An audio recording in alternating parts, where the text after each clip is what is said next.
នៅខាងស្រុកពីមជើខ្ញុំបបាក់រឹងមកហូបបាយអត់យកលុយបបាក់ណាដាក់មកមុខថែមមកមុខទៀតឲ្យបបាក់ចិត្តមែនតើបងប្អូនបបាក់មែនហើយឡើងគាត់នេះបងប្អូនមានលក់ត្រីអាំងត្រីដែងត្រី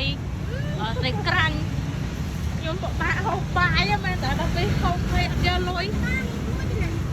នឹងហើយហើយកន្លែងគាត់ស្លឆ្ងាញ់បងប្អូនមួយចានតែ3000នេះជូរយូរលើអស់ហើយខ្ទង់មកនេះផែម៉ោង1អញ្ចឹងស្បើយហើយកន្លែងគាត់លូកដាច់នេះបងប្អូនបាញ់ឈប់ធ្វើចឹងខ្ញុំលែងមកហ៊ានហូបហ្វ្រីឲ្យមកអូយហ្វ្រី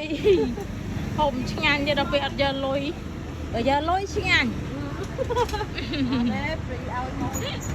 បងប្អូនបើជិះធ្វើដំណើរតាមផ្លូវ30 ម៉ែត្រខាងអញ្ជើញមកពីស្តុបចកាដូងនោះនៅនោះស្តុបជិះតាមបណ្ដោយផ្លូវហ្នឹងមកដល់សាលា AIA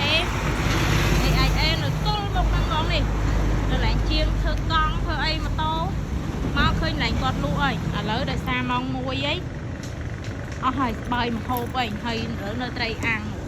គាត់អាំងឆ្ងាញ់ណាបងប្អូនហើយសាឡូវិញមួយចានតែ3000នេះស្លកកោស្លជូរយួនចាំ3000បាយ1000ស្ល3000